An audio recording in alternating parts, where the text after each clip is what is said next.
नमस्कार, आपका बहुत बहुत स्वागत है। मैं हूं आपके साथ वर्षा शर्मा। रुक करेंगे देश और दुनिया की तमाम खबरों की ओर। पंचकुला में खेल महाकुंभ 2025 का भव्य आगाज हो गया है।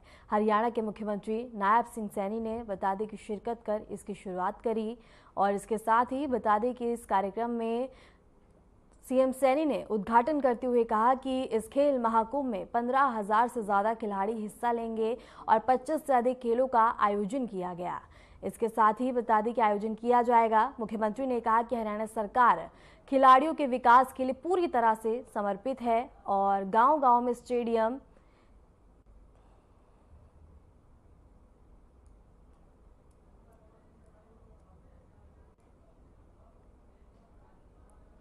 समय के अंदर एक फिर वो दे देगा टॉफी, फिर थोड़ी लोग मानने लग रहे इसकी बात। ये भी नहीं मानेंगे। अरे 5 साल काट लिए इसने। उनको ये कह के वोट ले लिया कि मैं 2,000 रुपये महीना महिलाओं को दूंगा, दिया नहीं, अब तक नहीं दिया। मैं जाता हूँ पंजाब के अंदर, मैं देख रहा हूँ महिलाएं देखती हैं। और हमने तैयारी कर लिया हरियाणा के अंदर, हमने कहा था, हमने तुरंत तैयारी कर लिया। उसका जल्दी पोर्टल खोलने वाले हैं। हम 2100 रुपया बहनों को देंगे, परंतु इन्होंने झूठ बोल के ले ली वोट। किसाना का लठ मरवाई दिए, पहले उनका कह दिया उन्होंने। अब हम हरियाणा के किसान की सारी फसल एमएसपी पर खरीद रहे। भाई ये क्या नहीं खरीद रहे? हम किसान के अगर फसल का खराबा होता है तो उसका मुआवजा दे रहे हैं। और मुआवजे के अंदर भी अगर अंतर करें, कांग्रेस के समय में 2004 से लेकर के 2014 हरियाणा के अंदर कांग्रेस ने, क्योंकि कांग्रेस के ही ये मासी के और मासड़ के बेटे है ना, आम आदमी और ये आम आदमी और कांग्रेस, ये दोनों एक परिवार के मेंबर है और दोनों गठबंधन भी कर ले हैं। फिर वो एक दूसरे को गाला भी लग जाते हैं। ये दोनों की विचार एक है, दोनों की विचारधारा एक है। अगर हम यहाँ हरियाणा की बात करें, हरियाणा के अंदर कांग्रेस ने जो मुआवजा दिया 10 सालों में किसान को, वो 5500 करोड़ रुपए दिया।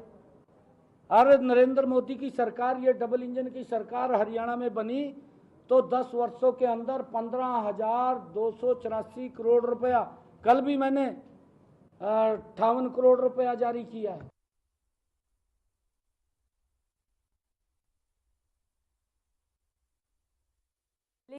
रेखा गुप्ता ने सुल्तानपुरी डीडीए फ्लाइट्स का निरीक्षण किया, जिस दौरान मुख्यमंत्री रेखा गुप्ता ने आम आदमी पार्टी पर जमकर निशाना साधा और गंभीर आरोप लगाए। सीएम ने कहा कि 2011 से बने हुए ये फ्लैट जो गरीब झुग्गी वासियों को दिए जाने थे, अरबों रुपए का इस पर फंड लगा, लेकिन सरकार की लापरवाही और बता दें कि इन फ्लैट्स को झुग्गी वालों को देने से हमेशा रोका गया। उनकी मंशा थी कि गरीब झुग्गी में बिना व्यवस्थाओं के पड़े रहें। आगे उन्होंने क्या कुछ कहा, आइए आपको सुनवाते हैं। 2011 से बने हुए ये फ्लैट जो गरीब झुग्गी वासियों को दिए जाने थे, अरबों रुपए का इस पे फंड लगा, पर सरकार की बेपरवाही और बदनीयती ने इन फ्लैट्स को झुग्गी वालों को देने से हमेशा रोकते रहे। उनकी मंशा थी कि गरीब झुग्गी में पड़ा रहे, बिना सुविधाओं के, रोजाना शौचालय और स्नानघर जैसी व्यवस्थाओं के लिए जूझता रहे। वहाँ की बहन बेटी रोज अपमान का घूंट पी के जीती रहे, परंतु उन्होंने एक भी मकान को देने का प्रयास नहीं किया।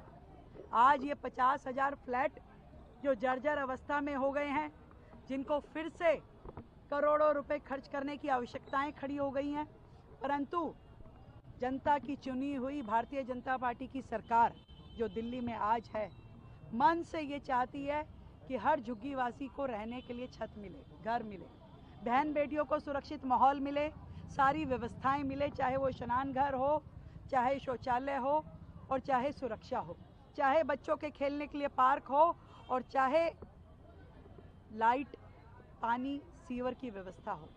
ये काम करने के लिए दिल्ली सरकार प्रतिबद्ध है। आदरणीय प्रधानमंत्री नरेंद्र मोदी जी के विजन और उनकी कही हुई बात कि हर गरीब को घर मिलेगा, उसको काम करते हुए उस विषय के लिए हम दिन रात काम कर रहे हैं। हर वो संभव प्रयास जो झुग्गी वालों के लिए मकान देने के लिए हो सकता है वो हम कर रहे हैं। हमारी पूरी टीम, हमारे सारे अधिकारी, हमारे मंत्री, हम सब लोग लगे हैं। हम चाहते हैं कि एक एक झुग्गीवासी को हम घर दें और इसीलिए हमने बिल्कुल सख्त दिशा निर्देश दिए हैं कि कोई भी एजेंसी हो, ये कह दिया गया है कि किसी झुग्गी को तोड़ने के लिए जाए ना। सरकार जब तक उन्हें पक्के मकान ना दे ले तब तक हम नहीं चाहते कि किसी के भी करहाने की आवाज़ हमारे कानों तक आए, और ना ही विपक्ष की पार्टियों को इस तवे पे अपनी रोटी सेकने का अधिकार है। जिन्होंने वर्षों तक झुग्गी वासियों को एक मकान देने का प्रयास नहीं किया, आज वो झुग्गी टूटने पे रोते हैं, चिल्लाते हैं, गाली गलौज करते हैं। मैं उनसे पूछना चाहती हूँ, आपने क्यों नहीं ये फ्लैट उन्हें दे दिए? क्यों इनको जर्जर होने दिया? ये काम हमें क्यों करना पड़ा? क्या आप हमारा इंतजार कर रहे थे कि भाजपा की सरकार आएगी और वो गरीबों को मकान देगी? दिल्ली में लगभग 10 लाख लोगों को मकान दिए जाने की आवश्यकता है, जो हमें लगता है ये तो फिर भी 50,000 मकान है। हम जरूरत पड़ेगी तो हम 10 लाख मकान भी बनाने की तैयारी करेंगे और गरीब जनता को देंगे। किसी को भी बारिश में भीगने के लिए, ठंड में कांपने के लिए या शौचालय स्नान घर के लिए घूमने के लिए नहीं छोड़ेंगे। हर एक को सुरक्षा मिलेगी, हर एक को बेहतर भविष्य मिलेगा। देहरादून में मुख्यमंत्री पुष्कर सिंह धामी ने गढ़ीकैंट स्थित सभागार में आयोजित कृषि संवाद कार्यक्रम में भाग लिया। इस अवसर पर उन्होंने प्रधानमंत्री द्वारा प्रत्यक्ष लाभ अंतरण के माध्यम से पीएम किसान सम्मान निधि योजना के तहत लाभार्थी किसानों को 22वीं किस्त की धनराशि का हस्तांतरण किया।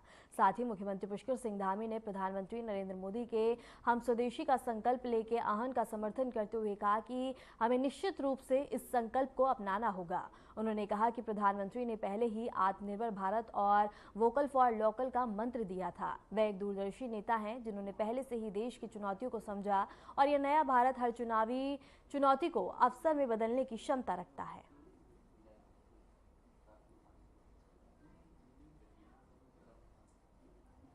हम सबको संकल्प लेना होगा और आदरणीय प्रधानमंत्री जी ने बहुत पहले से ही जो आत्मनिर्भर भारत और वोकल फॉर लोकल का मंत्र देश को दिया था, वो दूरदर्शी हैं। वो पहले ही जानते थे कि देश के अंदर कौन सी चुनौतियां हमारे सामने आ सकती हैं और उन चुनौतियों के लिए देश तैयार है। ये नया भारत है, ये हर प्रकार की चुनौती को पार करेगा, हर चुनौती को अवसर में बदलेगा। पंचायत चुनाव में आरक्षण। देश के किसानों को प्रधानमंत्री नरेंद्र मोदी ने आज बड़ी सौगात दी है, जहां पीएम किसान सम्मान निधि योजना की 22वीं किस्त की राशि देश के 9.70 करोड़ किसानों के खाते में भेजी गई, जिसमें छत्तीसगढ़ के 25.47 लाख से अधिक किसान भी लाभान्वित हुए।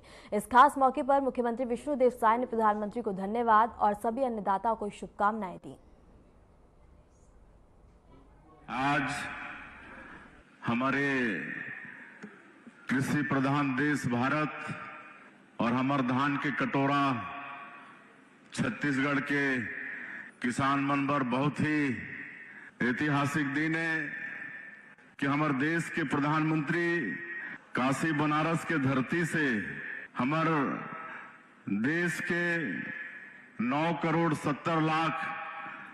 किसान मन के खाता में पीएम किसान सम्मान निधि के पैसा अंतरित करीन है। 20.5 करोड़ रुपया के अंतरण करीन है। एक लिए बहुत बहुत हमारे प्रधानमंत्री जी ला धन्यवाद, बहुत बहुत बधाई। और हमारे छत्तीसगढ़ के 25,47,538 किसान मन भी आज 20वीं किस्त 523.34 करोड़ रुपया उमन के खाता में आई से। तो ऐसे सभी हमारे छत्तीसगढ़ के किसान मला भी बहुत बहुत बधाई, बहुत बहुत शुभकामना। छत्तीसगढ़ के मुख्यमंत्री विष्णुदेव साय ने दिल्ली दौरे के बाद बताया कि इस वर्ष छत्तीसगढ़ का रजत जयंती वर्ष है, जिसे 25 सप्ताह तक मनाया जाएगा। उन्होंने प्रधानमंत्री नरेंद्र मोदी समेत केंद्रीय मंत्रियों से मुलाकात कर राज्य के विकास पर चर्चा की। नितिन गडकरी ने 7,000 करोड़ के विकास कार्यों को मंजूरी दी है, जबकि खेल मंत्री मनसुख मंडाविया ने बस्तर ओलंपिक के लिए बड़ा आयोजन करने का आश्वासन दिया। मुख्यमंत्री ने नक्सलवाद के खिलाफ जारी लड़ाई की भी जानकारी दी है। ये दिल्ली प्रवास था और आज ही लौट रहे हैं और इस दौरान हमारे देश के यशस्वी प्रधानमंत्री आदरणीय श्री नरेंद्र मोदी जी से मुलाकात हुई और इस साल हमारे छत्तीसगढ़ निर्माण का रजत जयंती वर्ष है। 25 वर्ष पूरे हुए हैं, तो इसको हम लोग अमृत रजत महोत्सव के रूप में मनाएंगे, जो कि 25 सप्ताह तक चलने वाला है। 15 अगस्त से लेकर 31 मार्च 2026 तक रजत जयंती अमृत रजत महोत्सव मनाएंगे और इसके लिए हमने माननीय प्रधानमंत्री जी को छत्तीसगढ़ की तरफ से आमंत्रित किया है और उन्होंने सहमति दी है। वो पधारेंगे और माननीय हमारे देश के यशस्वी गृह मंत्री श्री अमित शाह जी से भी मुलाकात हुई है। हमारे सड़क परिवहन मंत्री आदरणीय नितिन गडकरी जी से भी मुलाकात हुई है। हमारे श्रम और खेल विभाग के मंत्री श्री मनसुख भाई मांडविया जी, उनसे भी मुलाकात हुई है और जो जल शक्ति मंत्री हैं आदरणीय CR पाटिल, उनसे भी मुलाकात हुई है और सबसे छत्तीसगढ़ के विकास के विषय में चर्चा किए हैं और सबका बड़ा सहयोग रहता है छत्तीसगढ़ के विकास के लिए। और माननीय गडकरी जी ने आने वाले समय में करीब 7,000 करोड़ रुपए के कामों की सहमति दी है। उतना का आने वाले समय में वो स्वीकृति करने वाले हैं। और जो हमारे खेल मंत्री हैं और श्रम रोजगार मंत्री भी हैं मनसुख भाई मंडाविया जी, उन्होंने जो बस्तर में हम लोग बस्तर ओलंपिक खेल प्रारंभ किए हैं, उसको खेलो इंडिया ट्राइबल गेम्स के रूप में आयोजित करने का आश्वासन दिए हैं और बड़ा रूप और होगा, जिसमें पूरे देश भर के खिलाड़ी उसमें आएंगे तो एक नई पहचान बस्तर ओलंपिक को मिलेगा। और माननीय प्रधानमंत्री जी को छत्तीसगढ़ के विकास के विषय में हमने अवगत कराया है और माननीय गृह मंत्री जी को जो नक्सल गतिविधि है, जो हमारे सशस्त्र बल के जवान जो मुस्तैदी के साथ लड़ पा रहे हैं और नक्सलवाद समाप्ति की ओर है, तो उसके विषय में उनको जानकारी दिए हैं। तो इस तरह से ये दिल्ली प्रवास बहुत ही अच्छा रहा है।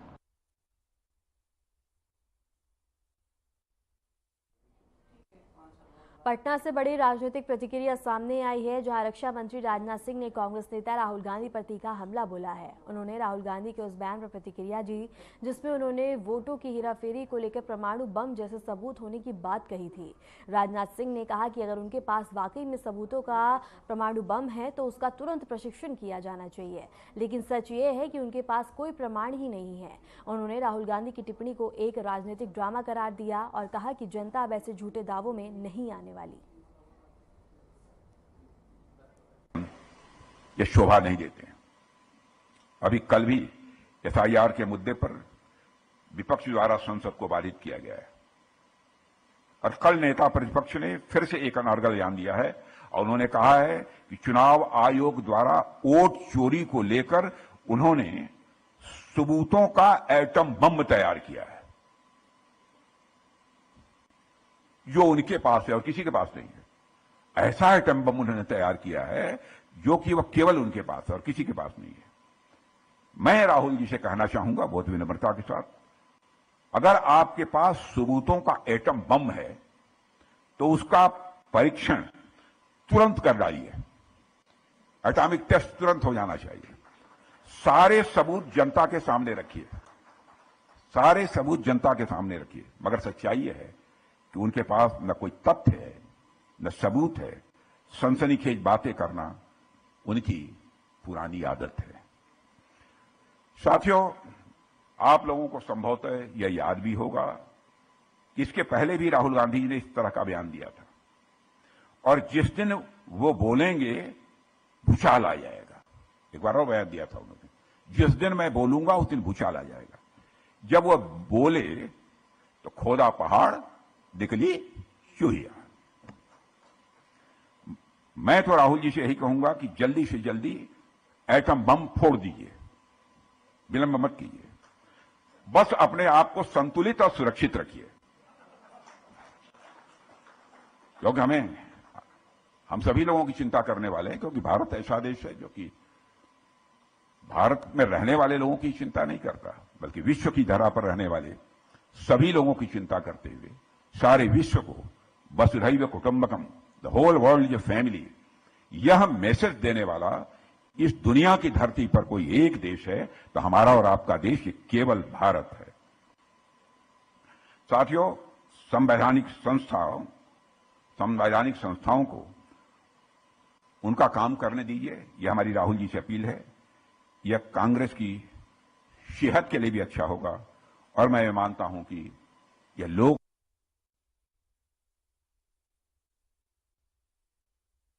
पटना में केंद्रीय मंत्री शिवराज सिंह चौहान ने किसानों को संबोधित करते हुए आत्मनिर्भर भारत और स्वदेशी वस्तुओं के उपयोग पर जोर दिया।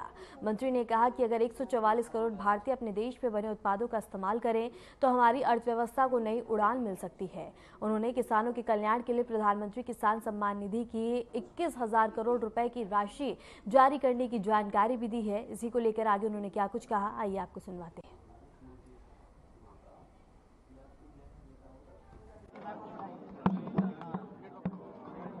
कि पटना में किसानों ने एक संकल्प लिया है कि हम अपने घर में जो चीजें लगती है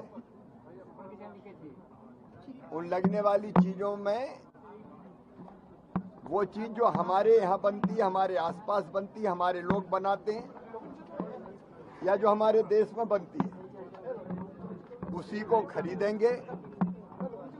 प्रधानमंत्री जी ने स्वदेशी वस्तु ही खरीदें ये आह्वान किया और आज यहाँ किसानों ने संकल्प लिया है कि हम देश में बनी वस्तुओं का ही उपयोग करेंगे। बहनों ने भी यहाँ संकल्प लिया कि हम अपने भाइयों की कलाई पर अपने देश में अपने आसपास बनी राखी ही बांधेंगे। भारतीय अर्थव्यवस्था अश्वमेघ का घोड़ा है, दुनिया की कोई ताकत उसको रोक नहीं सकती। आज हम दुनिया की चौथी सबसे बड़ी अर्थव्यवस्था है, तीसरी हम बनने वाले हैं और हम सब 144 करोड़ का भारत अगर अपने देश में ही बने सामान का उपयोग करने लगे तो मैं ये मानता हूं कि अर्थव्यवस्था को भी बहुत गति मिलेगी। आज इस कार्यक्रम में प्रधानमंत्री किसान सम्मान निधि की राशि लगभग 21,000 करोड़ रुपया प्रधानमंत्री जी ने डाली है। प्रधानमंत्री नरेंद्र मोदी आज अपने संसदीय क्षेत्र वाराणसी में 91वीं बार पहुंचे, जहां उन्होंने 2,183 करोड़ रुपए से अधिक की लागत वाली 52 विकास परियोजना का उद्घाटन और शिलान्यास किया। इस अवसर पर उन्होंने प्रधानमंत्री किसान सम्मान निधि की 22वीं किस्त भी जारी की और जिसमें किसानों को वित्तीय मदद मिलती रहेगी। इसके अलावा प्रधानमंत्री ने पाकिस्तान में आतंकवाद के खिलाफ भारत की सख्त कार्रवाई का भी उल्लेख किया। आपको विस्तार से बताएंगे इस अवसर पर क्या क्या हुआ और इन परियोजनाओं का प्रदेश के विकास में क्या योगदान होगा। प्रधानमंत्री नरेंद्र मोदी आज अपने संसदीय क्षेत्र वाराणसी में 91वीं बार पहुंचे। यहां उन्होंने 2,183 करोड़ 45 लाख रुपए की लागत वाली 52 विकास परियोजनाओं का उद्घाटन और शिलान्यास किया। इस अवसर पर उन्होंने प्रधानमंत्री किसान सम्मान निधि की 20वीं किस्त भी जारी की, जिसमें देश के करोड़ों किसानों को वित्तीय सहायता मिलती रहेगी। वाराणसी में प्रधानमंत्री नरेंद्र मोदी ने भावुक अंदाज में कहा कि मैं आज ऑपरेशन सिंदूर के बाद पहली बार काशी आया हूं। 22 अप्रैल को पहलगांव में हुए उस आतंकी हमले पर भावुक अंदाज में उन्होंने कहा कि उस समय मैं बाबा विश्वनाथ के समक्ष यही प्रार्थना कर रहा था कि सभी पीड़ित परिवारों को इस अपार दुख को सहने की शक्ति मिले। आज मैं ऑपरेशन सिंदूर के बाद पहली बार काशी आया हूं।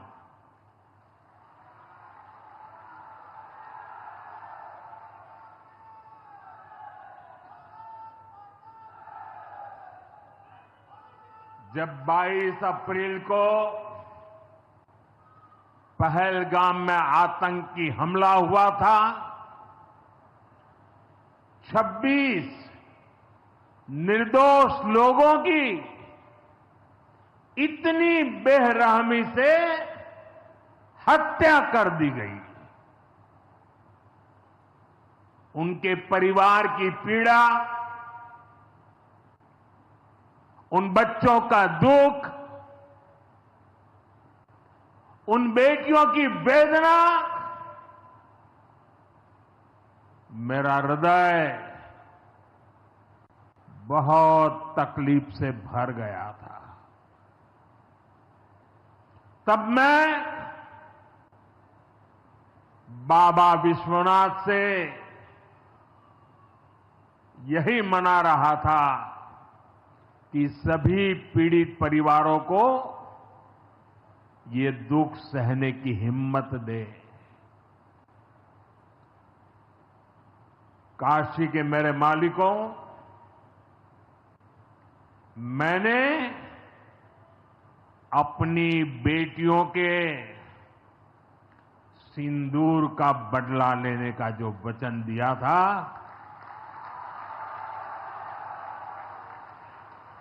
वो भी पूरा हुआ है। ये महादेव के आशीर्वाद से ही संभव हुआ है। मैं ऑपरेशन सिंदूर की सफलता को उनके चरणों में समर्पित करता हूं। वहीं प्रधानमंत्री नरेंद्र मोदी ने ऑपरेशन सिंदूर के शौर्य को याद करते हुए देश के जवानों को सलाम किया। साथ ही उन्होंने किसानों को भी विशेष सम्मान और यहाँ एक विराट किसान उत्सव का आयोजन किया गया। प्रधानमंत्री ने बताया कि देश के 10 करोड़ किसानों के खातों में 21,000 करोड़ रुपए पीएम किसान सम्मान निधि के तहत सीधे भेजे गए हैं। उन्होंने कहा, जब काशी से धन जाता है तो वो अपने आप प्रसाद बन जाता है, जो किसानों के लिए एक वरदान साबित होता है। साथियों,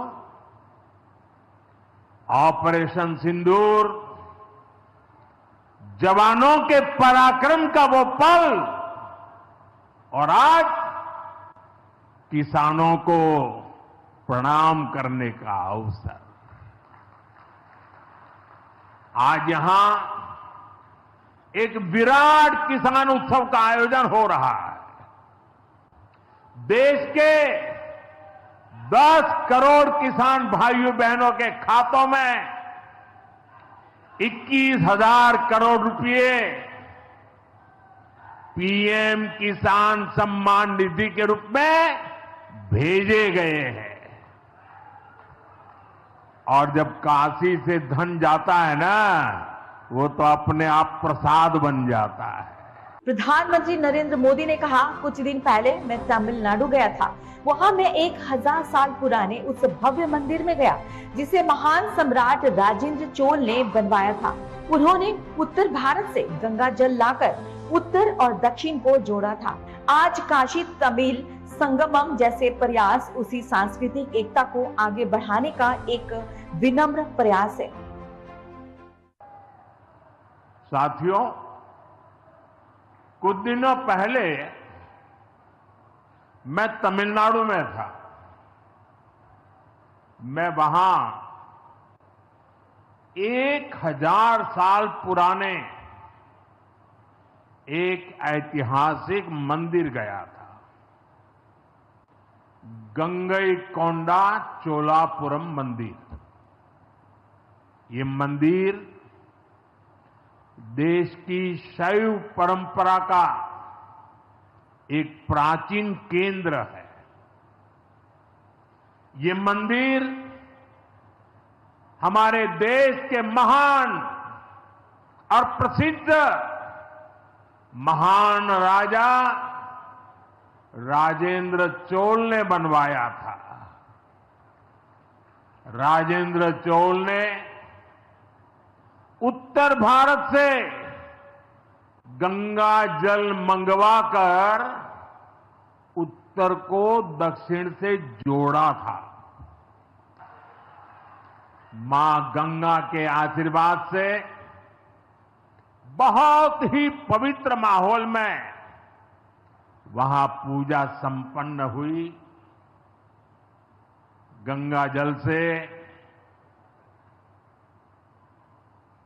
वहां जलाभिषेक करने का सौभाग्य प्राप्त हुआ।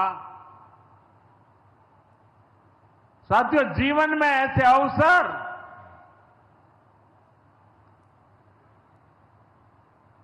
बहुत प्रेरणा देते हैं। देश की एकता की हर बात नई चेतना जगा देती है और तभी तो ऑपरेशन सिंदूर सफल होता है।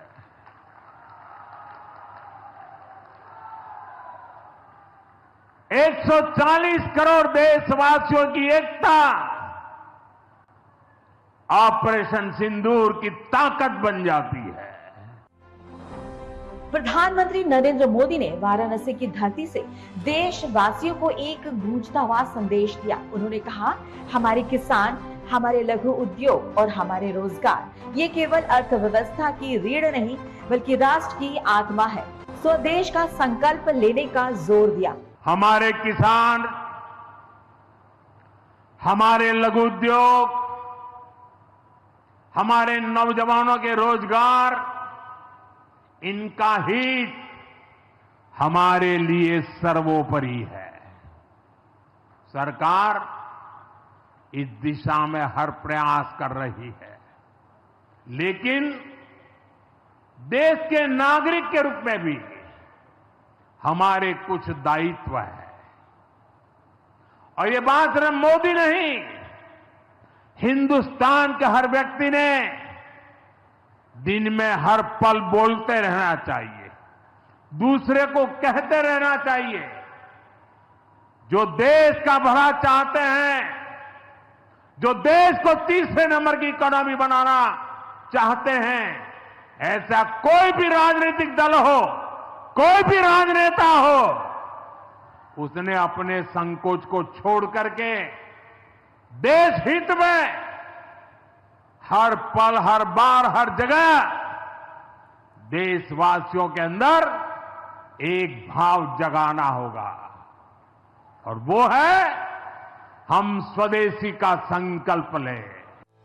वहीं वाराणसी में आयोजित जनसभा को संबोधित करते हुए उत्तर प्रदेश के मुख्यमंत्री योगी आदित्यनाथ ने कहा कि प्रधानमंत्री नरेंद्र मोदी की पावन काशी में उपस्थिति सावन के इस पुण्य महीने में भारत के सामर्थ्य और संकल्प का प्रतीक बन गई है।